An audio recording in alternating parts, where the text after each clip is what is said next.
STV 상생방송 좋아요, 구독 눌러주세요.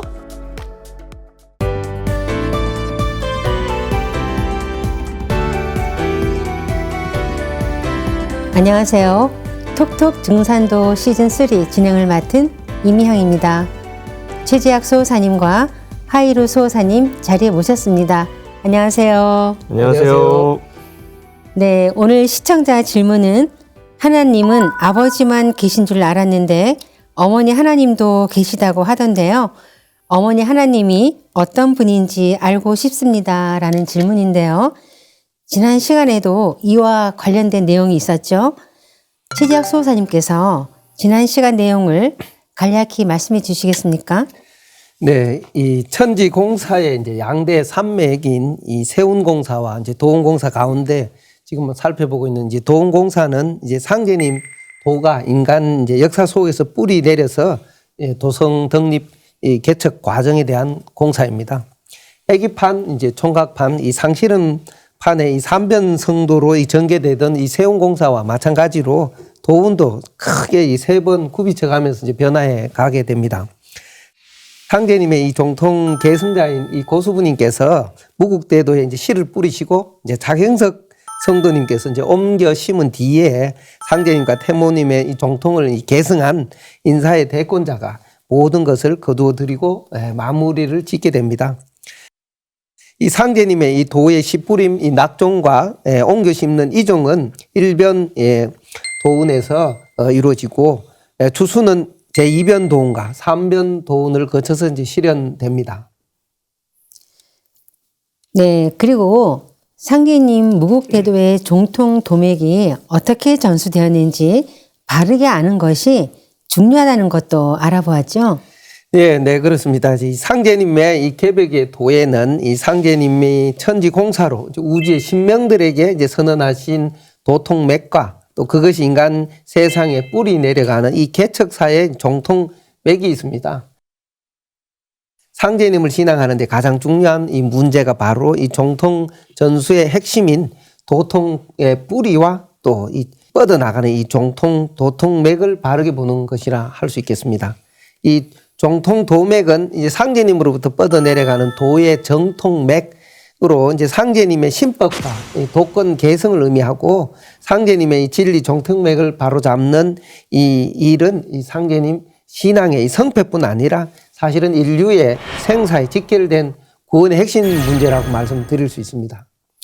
그래서 이제 상제님의 도의 종통맥은 만물을 이제 생성, 존재하게 하고 변화의 질서를 낳는 근본 틀인 천지로 사체로 구성되어 있다고 말씀을 드렸었죠. 그래서 그러니까 후천에 사람이 되려면 네 가지를 넉사자에 볼람자니까 천지로 사체를 잘 볼 수 있을 때 그걸 본 사람은 살아남고 잘 되고 못 본 사람들은 사람이 아닌 그런 슬픈 이야기가 이제 있다는 건데, 그러니까 상제님과 수부님이 아버지 하나님과 어머니 하나님을 함께 오셔가지고 천지 조화의 본체로서 무국대도를 열어주셨고 1월의 섭리로 오신 인사의 지도자께서도 두 사람이 짝이 돼서 이 도를 펼치고 뿌리 내렸다는 것이 저희 지난 시간에 강조했던 핵심입니다.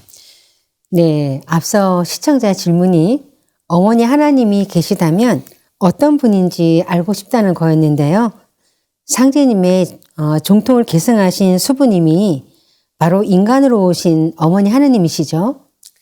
네, 그렇습니다. 이 상제님께서 무한하게 펼쳐진 이 하늘은 이 빈 공각이고 내가 참 하늘이다 이제 이렇게 말씀하셨는데요. 이 말씀은 내가 저 무형의 하늘의 이치를 밝히고 또 우주의 궁극을 목적을 완성하고 인간을 이 건져내는 산하늘 또 참 하늘입니다라는 이 말씀입니다. 그런데 지금은 이제 인존 시대가 되었기 때문에 하늘이신 아버지 상제님이 인간 세상으로 오셨기 때문에 땅이신 어머니 하나님도 인간 세상에 오신다는 것입니다. 천지는 이렇게 음양 조화 속에서 이제 만물이 태어나고 살아가듯이 인간이 새 역사를 열어가는 것도 천지 부모님의 음양 조화를 이루는 것으로부터 비롯되는데 이것이 바로 이제 천지 건곤도수입니다. 인간으로 오신 하늘 아버지 이 상제님이 땅 어머니이신 수부님께 이 천지 대권을 전수하심으로써 인류가 이제 아버지와 어머니 하나님을 함께 모시게 되고 비로소 이제 인간 구원의 새 역사가 출발한 것이라 할 수 있습니다. 지금 이 선천 역사에서는 이 어금 존양이 되어 어떤 종교에서도 사실은 어머님의 하나님의 존재를 말하지 못했고 남성 중심의 이 절대적 하나님만을 이제 강조해 왔습니다. 상제님께서 그래서 천지의 도금 독양이면 만사불성이니라. 이 수부도수로 이제 천하 만민을 살리는 종통 대권은 나의 수부 너희들의 어머니에게 맡긴다. 이런 말씀을 해주셨는데 이것이 바로 진리의 근원을 바로잡는 아주 중요한 의미이고 또 다가올 후천 세상은 바로 정음정량의 이 조화 세계를 열어주셨다는 것입니다. 그 말씀이 자꾸 여운이 있네요. 나의 수부, 너희들의 어머니. 근데 이제 그 수부라는 말은 이제 문자적으로 머리 숫자의 그 글자 뜻대로 천지의 생명의 머리가 되는 여성이라는 거고 그게 우리가 일상에 쓰고 있는 주부라는 말에 또 뿌리가 맞닿아 있는데 그래서 어머니 하나님을 뜻하는 것이고요. 그래서 우주 주제자의 공식 호칭이 선상상자의 하나님 배자 상제인 것처럼 음양짝을 이루는 어머니 하나님에 대한 공식 호칭이 수부다 이렇게 말씀드릴 수 있겠습니다. 그래서 수부님은 이제 선천 어금존양의 질서를 허무시고 후천의 음존 시대를 여는 구원의 선봉장이다. 그러니까 진짜 그 자유의 여신상이든 뭐 프랑스 대혁명 그 사진 보면 여성이 이렇게 행진하는 앞에 서 있는 그 모습도 연상이 되는데 어쨌든 상제님의 종통맥을 계승해서 인류를 후천 가을 우주의 열매 인간으로 새롭게 태어나게 하는 생명의 큰 어머니이시기에 큰 클태자 써서 태모님으로도 우리가 명명하고 있죠. 그래서 태모님, 그레이트 마더이신 수부님은 천지 만물과 온 인류의 생명의 어머니로서 가을 천지의 정음정양 도수를 인간 역사로 실현하시는 분이시고요. 그래서 상제님이 아버지로서 먼저 길을 열어 후천 5만 년 판도를 짜주시고 수부님은 어머니 자리에서 실제로 상제님 도의시를 역사에 뿌리셨다.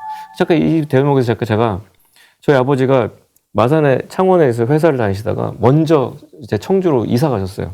어머니는 저희를 같이 있다가 학교 선생님이었기 때문에 발령을 그 다음 해에 내시고 따라가시고 우리를 데리고 가셨거든요. 그러니까 아버지는 먼저 가시고 어머니가 우리를 데리고 가는 모습이 사실 이 상제님 도의 세계에서 천지고사 먼저 짜시고 어머니가 우리 창생들을 데리고 그 세계로 같이 옮겨가시는 그 모습을 좀 생각이 났는데 어쨌든 이것이 이제 후천 가을 우주의 근본인 정음정양 도수의 핵심이다. 그래서 아버지 상제님이 오시고 어머니 수부님이 오셔서 비로소 우주의 주인께서 인간 역사 속에 정음정양으로 자리 잡으셨다는 걸 누차 강조드립니다. 기독교 초기 성서의 원문인 사해문서에서도 메시아가 2분 오신다고 쓰였었다고 하셨죠. 그래서 지난 시간에 그 자세히 말씀드렸는데 다시 말씀드리면 메시아가 한 분은 킹리 피겨, 왕으로 다른 한 분은 그 프리스트리 피겨, 제사장으로 오신다라고 써 있다는 거고 그게 이제 폭탄 발언 같은 메시지인데 원래 그런 메시지가 어금존양의 어떤 세상 진리 흐름 속에서 묻혀버렸다는 거. 그래서 그 2분이 바로 우주의 통치자 아버지 하나님과 그분의 반려자이셨다는 거고 아버지 하나님이 오신 게 아니라 음양합덕의 이치로 아버지께서 제사장 역할을 하시는 어머니 하나님과 동반하셔서 함께 오셨다. 그거는 뭐 지난 시간에 우리 수화도 말씀해 주셨죠. 대통령께서 영부인과 항상 해외 순방 가시는 것처럼 항상 대통령이 갔다 그러면 1+1을 항상 동반했다는 걸 우리가 알고 있지 않습니까? 그런 모습을 그리시면 될 것 같아요. 그래서 가을에 새하늘 새 땅을 여는 정음정양 도수가 아버지 어머니 하나님이 동시에 오시는 강세로 구현이 됐다. 다시 한번 강조드립니다. 동양에서는 하늘과 땅을 아버지와 어머니로 모셔왔죠. 그래서 천지 부모라고 하는데요. 아버지 하나님과 어머니 하나님이 모두 계시다는 건 지극히 당연한 일인데요. 그동안 인류가 이를 망각하고 살아온 게 아닌가 싶습니다. 네, 그렇습니다. 이 천지 부모가 인간을 낳아 기르는 이 선천 봄, 여름 세상에는 이제 하늘과 땅이 음양 운동이 이제 균형을 이루지 못하고 양중심으로 이제 어그러져 있었습니다. 인간의 의식과 또 사회 제도 전부가 이제 양중심, 즉 하늘 또 신, 또 남성 중심으로 이제 발전해 왔습니다. 이러한 이제 천지의 구조 모습을 어금존양이라고 이제 합니다. 상제님은 이 어금존량의 선천세상을 정금정량의 후천세상으로 이제 열릴 수 있도록 천지일월의 틀을 이제 바로 잡는 이제 대개벽 공사를 집행하시고 남녀 동권을 조화로 정음정량 도수를 여셨습니다. 네. 천지를 이제 주관하시는 아버지와 어머니가 천지 부모로서 인간 역사에 자리 잡음으로써 정음정량의 세상이 이제 실현화된 것입니다. 그래서 이제 수부님은 천상과 지상에 있는 모든 신명과 인간의 머리가 되는 여성으로서 상제님의 말씀을 역사 속에서 이루시는 진리의 어머니신데, 지금까지 선천 종교인들은 아버지 하느님만 자꾸 어머니 하느님 알지 못했다. 아버지만 외쳤지. 어머니를 몰랐다는 거죠. 근데 그것은 여름철에는 더워서 옷을 자르자서 반팔을 입잖아요. 진리가 이제 아까 망각 말씀하셨는데 잘려요, 삭제. 근데 가을이 되면 다시 긴팔로 돌아가잖아요. 삭제됐던 망각했던 어머니 문화가 다시 덮어져야 우리가 이 추위를 이겨내는 것처럼 온전히 다시 복원되는 그런 모습이 그려지는데, 그래서 상제님 같은 위격에 계신 수부님께서는 하나님으로서 도화권을 똑같이 쓰신다는 것을 아셔야 되고요. 상제님과 수부님은 어조 창생의 부모이시면서 음양동독으로 함께 존재하신다. 네, 다시 말씀드립니다. 네, 태모님에 대한 바른 인식은 상제님의 종통맥을 올바르게 보는 핵심 관건이죠.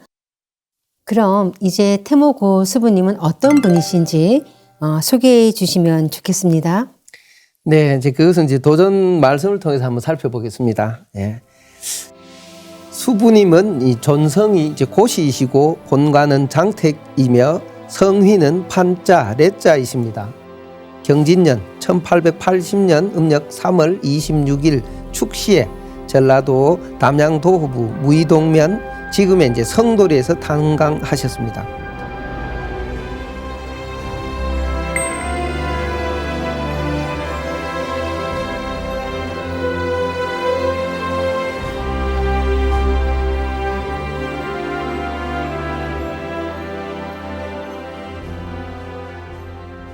이제 성모님께서 김효년 1879년 5월에 이제 절에 찾아 이제 기도를 하시던 중에 하루는 높은 산에 올라가 웅장한 집으로 들어가는 꿈을 꾸셨습니다.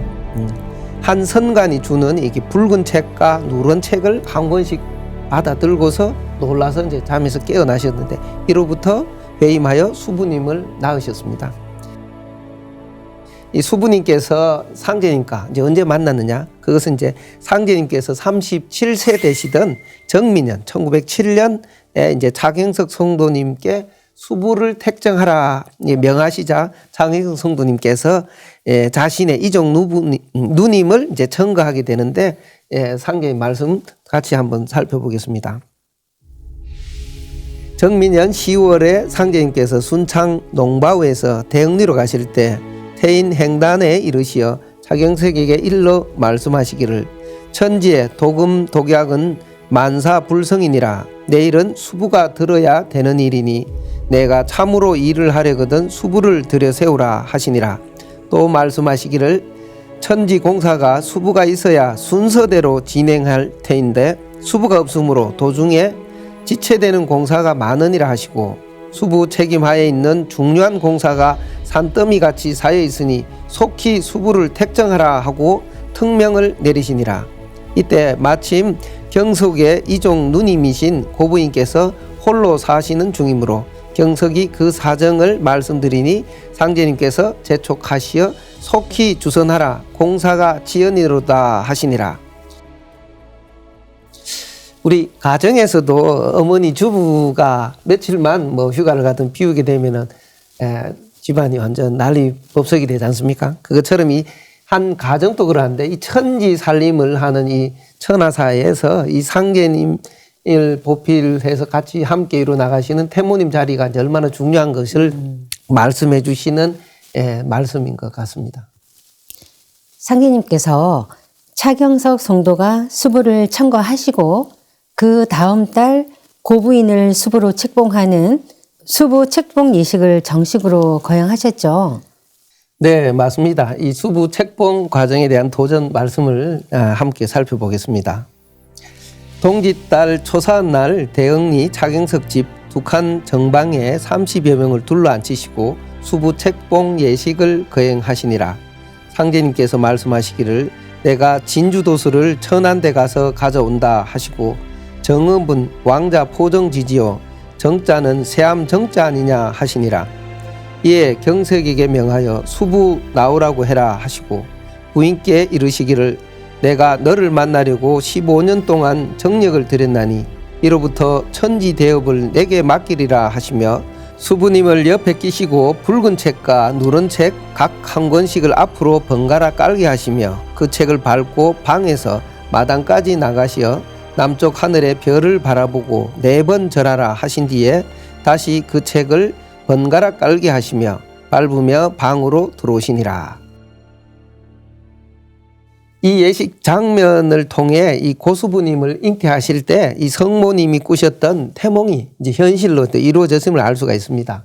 이 성모님께서 꿈에 이제 붉은 책과 누런 책을 받으신 것과 같이 이 예식에서 이제 세모님께서 이제 붉은 책과 이 누런 책을 밟으면서 걸으셨습니다. 그리고 이제 상제님께서 이때 이로부터 천지대업을 너에게 맡기리라 이제 하시는데 이 고수부님께 바로 천하사의 이 종통 대권을 전수하신 이후 이 상제님은 차경석 성도님 집에 처소를 정하시고 수부님을 거기 함께 머물게 하시면서 그 처소를 수부소라고 이제 부르게 하셨습니다.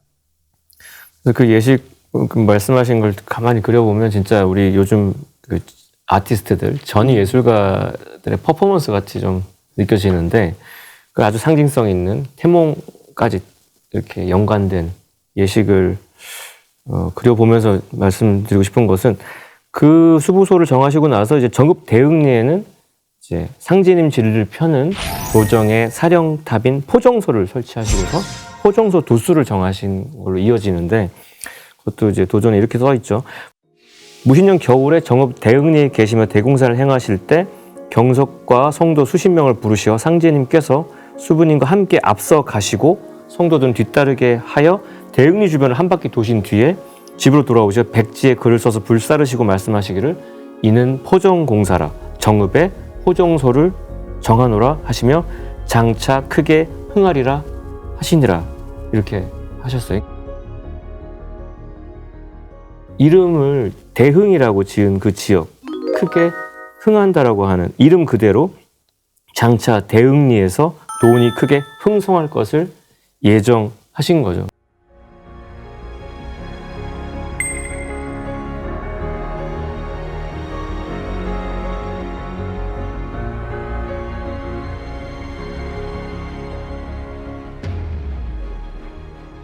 이때 상제님께서는 수부님에게 친히 옥황상제라는 명정을 써주시면서 당신님의 신원을 다시 한번 쐐기를 박아서 거듭 확인시켜 주셨습니다. 무신년 겨울에 대흥리에 계실 때 어느 날 수부님께 옥황상제라서 붉은 주머니에 넣어주시면서 잘 간직해 두라. 내가 옥황상제니라 하시니라. 그러니까 옥황상제는 천지 만물의 생명을 다스리시는 조화주 하느님, 통치자 하느님의 공식 호칭이죠. 그러니까 상제님이 옥황상제라는 명정을 염랑 속에 넣어 수부님께 넣어주신 것은 뭐다? 그 자체로 또 다른 또 종통 전수라는 큰 의미가 담겨 있는 거죠. 그러니까 저도 이름 바꾸고 새 직함 명함을 나눠서 명함에 옥황상제라고 써있다고 생각해보세요. 옥황상제. 누가 그걸 호칭을 쓰겠어요. 그 맞아요. 어떤 회사의 대표라고. 그러니까 이게 그런 짓을 인간의 자리에서 누가 했는데 벼락을 맞지 않았다? 그 상제님만 할 수 있는 그렇죠. 행위죠. 그러니까 그런 엄청난 리추얼들을 통해서 나의 맥은 수부님이 있는다는 거에 대해서 아주 여러 차례 이제 정리해 주신 게 아닌가 싶습니다.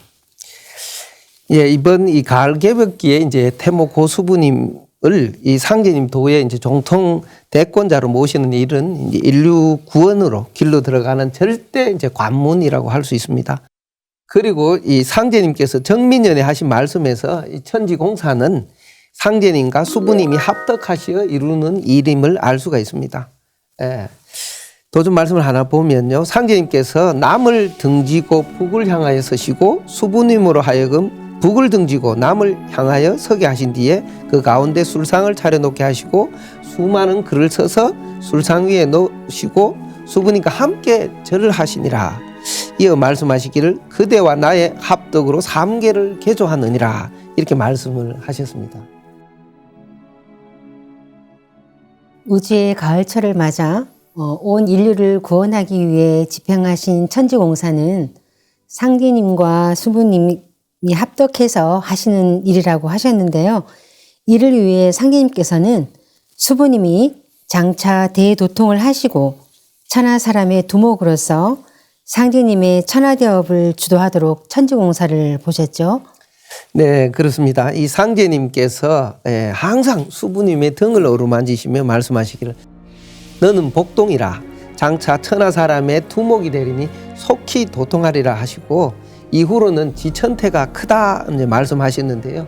이 지천태캐는 음이 위로 올라가고 양이 아래에 위치하였다. 음양이 서로 기운이 서로 교류함으로써 이제 조화를 이루는 이제 후천 가을의 변화를 이제 상징하는 계입니다.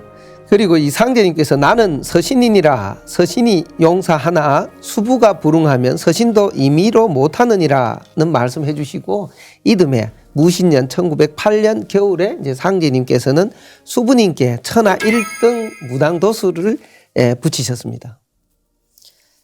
아무리 상제님 천지공사라 해도 당시에는 무당하면 별로 인식이 좋지 않았을 텐데요.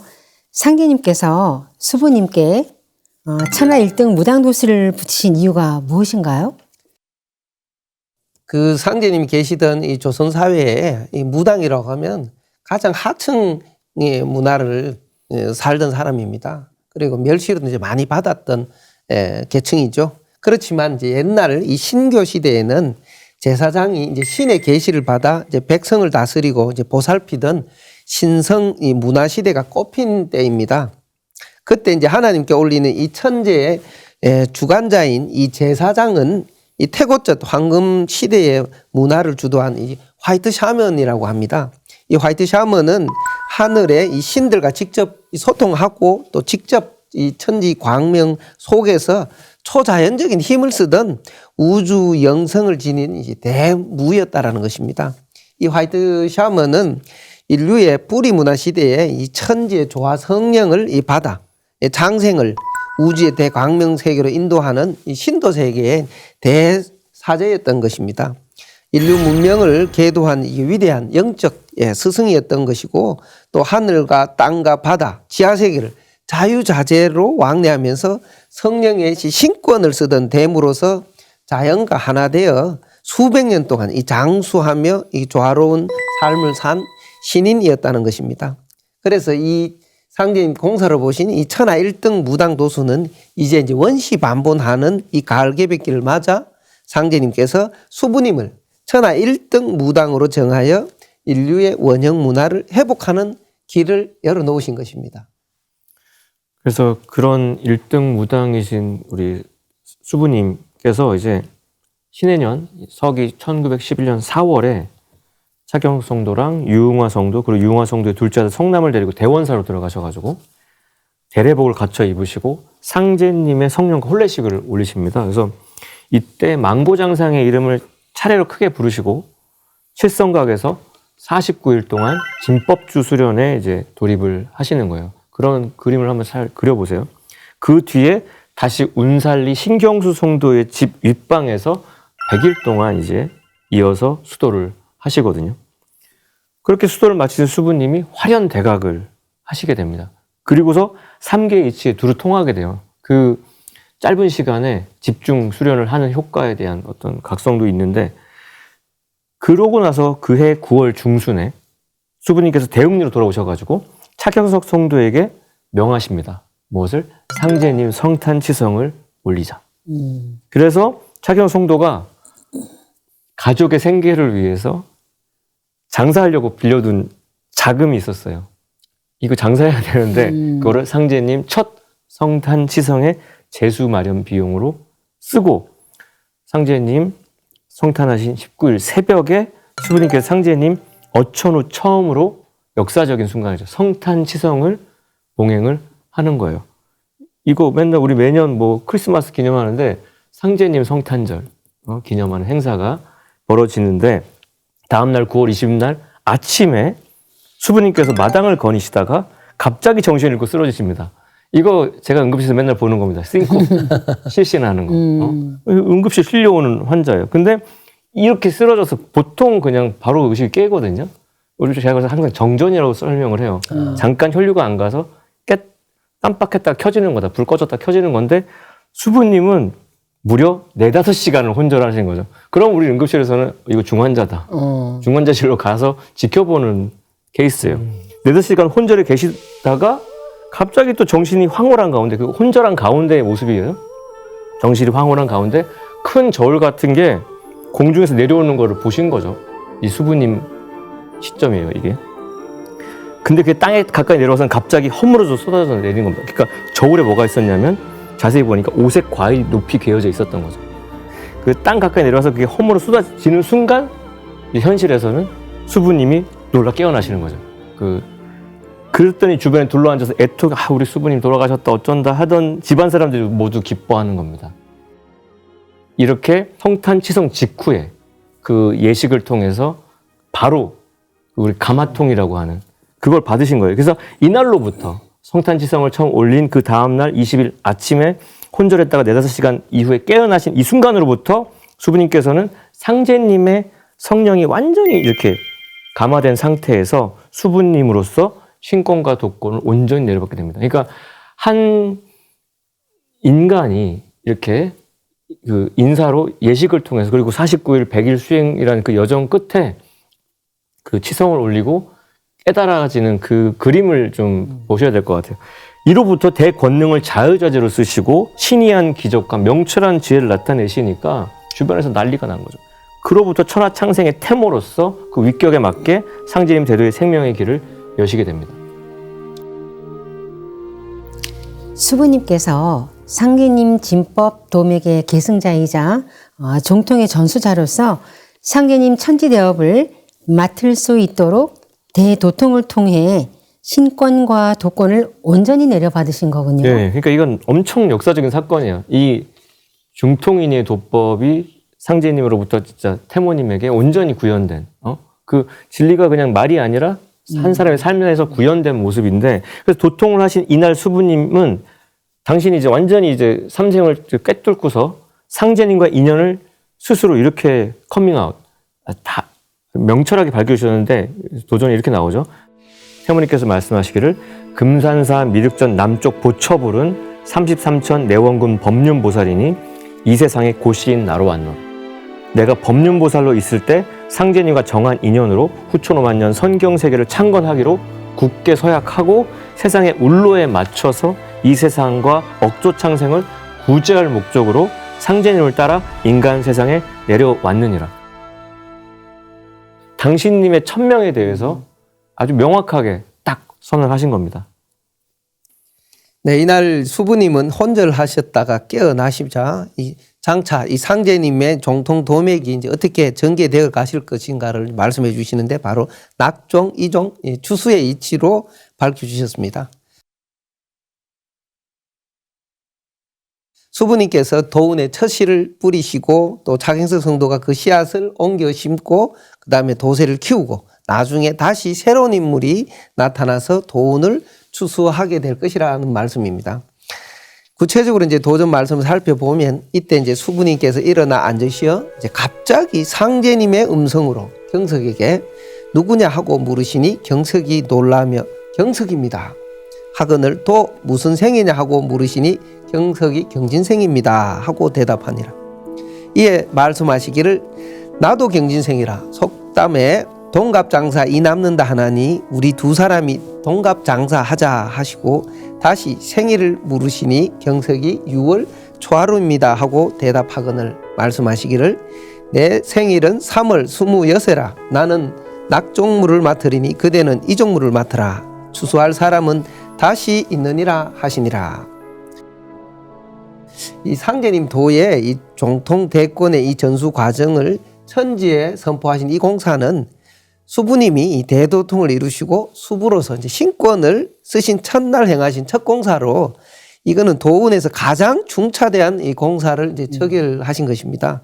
수부님께서 이 상제님의 이 성령에 감화되셔가 천지 공사를 이 주요 사명을 맡은 이 주인공들이 태어난 날에 맞추어서 이 도운 개척 사명을 이제 부여하신 것인데요. 천재 인간 농사 짓는 상제님 도읍이 이 낙종, 이종, 추수라는 이 세 차례의 이 변천 과정을 이루도록 해서 공사를 보신 것입니다. 네, 수부님께서 말씀하신 대로 상제님의 도읍은 이후에 낙종, 이종, 추수라는 삼변 성도의 과정을 거치게 되죠. 예, 그렇습니다. 이 낙종은 이 수부님의 이제 도문 이 개창 과정으로 이 상제님 어천 이후에 이 방황하던 우리 성도님들을 모아 이렇게 도문을 개창한 것이고, 이종은 이 장혜성 성도의 이 보천교 역사로 당시 조선 인구 이제 1,800만이지 안 될 때 바로 600만 이상, 뭐 700만까지 성장되었던 대부흥의 시간대입니다. 그리고 태모님의 낙종도수와 이 장혜성 성도의 이종도수가 바로 일변 도운이 되겠습니다. 그리고 추수는 태상종도사님께서 이 독행천리 백절불굴의 이제 의지로 해방 이후 이제 수십만의 이 도세 성장을 이루시는 이 이변 도운과 또 6.25 이후에 이 천지 대업을 완수하기 위해 수화 일체 또 용봉 도수를 맡으신 이 태상종도사님과 종도사님께서 함께 이 상제님 진리 체계를 정립하시고 또 인재 양육을 통해서 가을 개벽기 인류 구원과 또 후천 성경 건설하는 삼변 추수 도운 또 마무리 과정을 말합니다.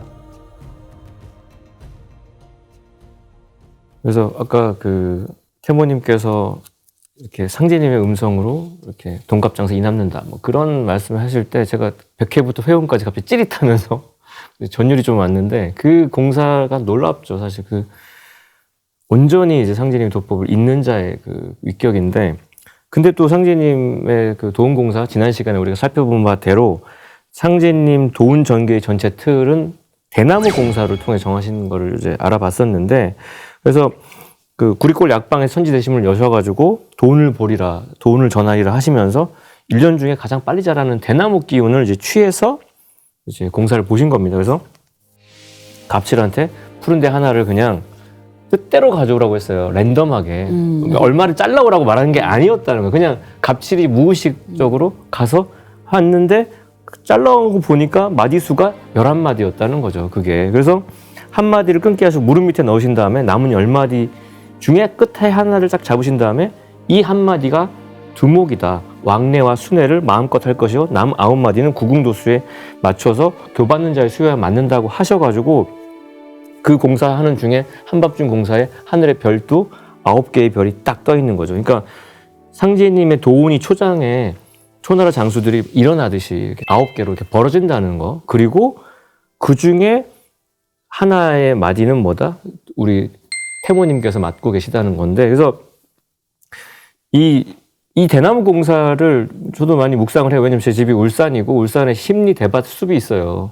거기 아침마다 걷다 보면 그 대나무가 쭉쭉 뻗는 그 기세가 엄청난데, 그러니까 한박질린 상제님 대도는 후천 개벽을 딱 앞두고 짧은 시간에 역사에 뿌리를 내려야 된다는, 그 저변 확대해야 된다는 아주 지고의 사명이 있는데, 그 기운을 상제님이 대나무 공사를 보셔서 그 해에 대나무 농사 망했다고 하지 않습니까? 예. 그 기운을 그대로 취했기 때문에 그럼 그 기운 우리 받고 지금 이제 쭉쭉 크는 거란 말이에요. 그렇죠. 어제 요만했던 애가 돌아봤더니 언제 컸어? 명절에 갔더니 그렇게 되는 거죠. 그래서 이 역사적으로 실현되도록 성장수가 가장 빠른 대나무 기운을 공사에 쓰셨다는 거 다시 한번 말씀드리고, 그러니까 상제님 도판의 운세가 벌어져 나갈 형세가 대나무 11마디 공사로서 천지에 질정해 두셨는데, 그 대나무 10마디는 상제님 대도 울로가 후천을 상징하는 신무국수로 시작될 것을 의미한다는 거 다시 한번 말씀드리고요. 그 10마디는 상제님을 추종한 초기 교단의 분열수랑 딱 떨어져요. 그러니까 상제님 공사는 진짜 털끝만큼도 오차가 없다. 하나님의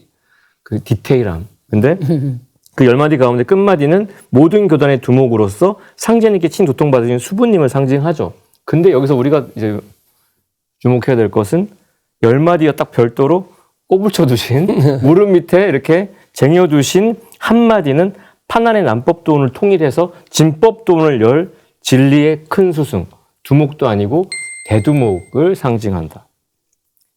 이 한마디를 따로 분리해두신 이유가 뭐냐는 겁니다. 이게 대두목이 역사하는 시간대가 나머지 10마디의 주인공들하고 단절돼 있다. 주인공은 항상 뒤에 나타나는 거니까. 그래서 그 무릎 밑에 두신 그 대나무 기운이 지금 우리가 상생방송으로 우리가 알려드리고 있는 증산도고, 우리 태상 종두사님께서 해방과 함께 진짜 무릎 쓰셔가지고 무릎이 닳도록 호롤 단신으로 시작하셔서 또 이변을 접고 6.25로 다시 74년도에 우리 종두사님과 함께 지금 50년 달려와서 지금 도판이 이렇게까지 이런 이야기를 할 수 있을 때까지 왔다는 것. 그래서 두목이신 수부님께서 도문을 개청하신 게 낙종이고, 상제인도가 초장봉기세로 분열해 나간 것이 이종이고, 대두목께서 진법돈을 열어 선천세계를 통일하는 것이 추수돈에 해당한다는 말씀 다시 한번 말씀드립니다. 네, 1909년 상제님께서 어천하신 후 1911년에 수부님께서 대도통을 하시고 나서 정읍 대흥리의 첫 교단을 여시기까지 2년여의 세월이 흘렀는데요. 그동안 상제님을 모셨던 성도들의 근심이 아주 컸을 것 같습니다.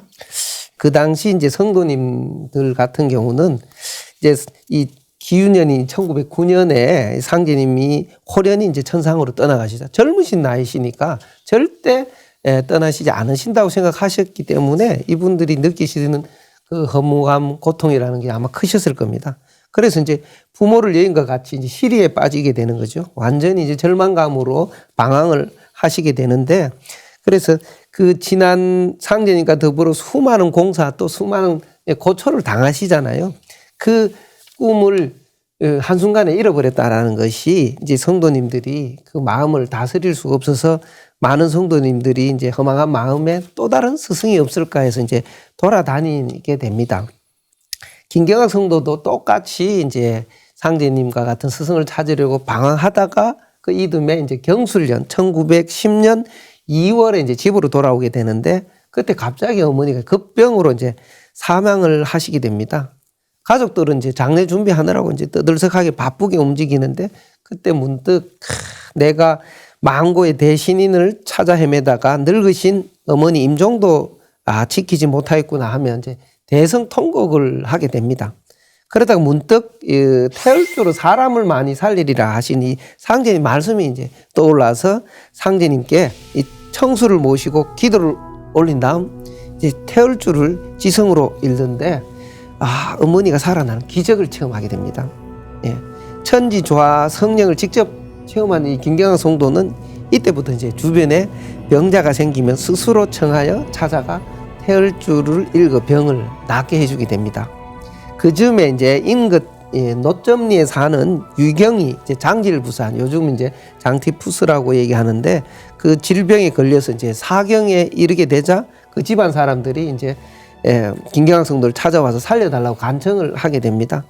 그래서 김경학 성도님이 찾아가서 똑같이 청수를 모시고 상제님께 기도하고 정성껏 주문을 읽으니까 그 병이 이제 완치를 하게 됩니다.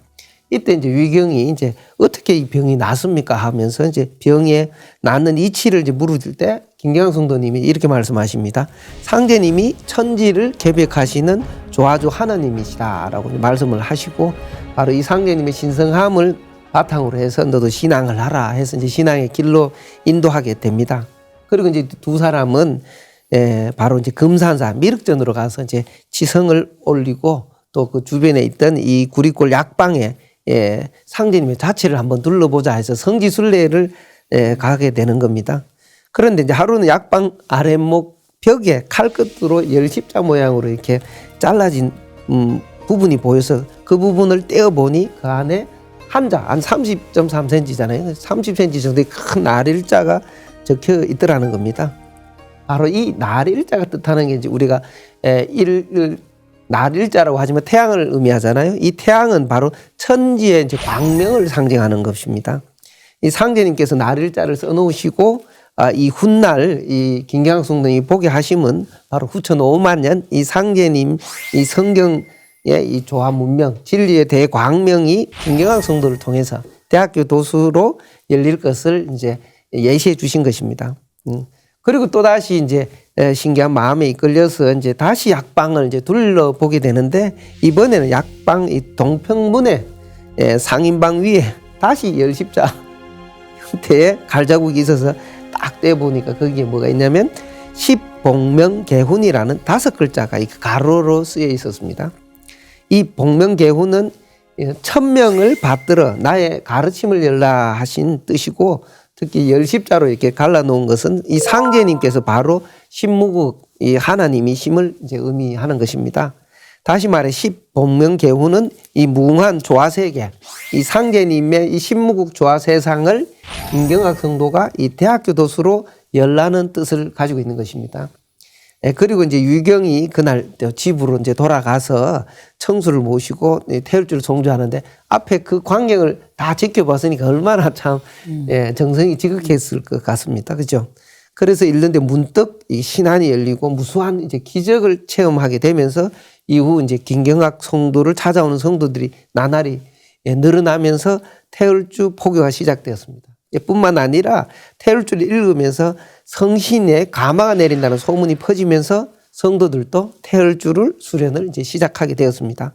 이러한 일련의 과정은 이 상제님께서 김경학 성도에게 후천 5만 년 가을 문화를 여는 대학교 도수로, 학교는 장차 이 학교가 크리라 하신 이 상제님 말씀 그대로 실현되어 김경학 성도님께서 이 대학교 도수로 이 태울주 포교를 크게 열어나가기 시작하게 된 것입니다. 그래서 그 소사님 얘기를 듣다 보니까 저도 이제 감회가 새롭네요. 딱 지금 10년 전에 2014년에 저희 외할아버지가 돌아가셔가지고 갑자기 부고가 들리니까 저랑 제 와이프 같은 병원에서 대학병 일하다가 이제 휴가를 받아서 이제 장례식장 가야 돼요. 광주였어요. 그래서 와이프 운전하고 가는데 정읍 휴게소에서 딱 쉰 거예요. 근데 그날 밤에 정읍 휴게소에 쉬었는데 보름달이 딱 떠 있고, 그래서 그 전까지는 진리 얘기를 하지 않았다가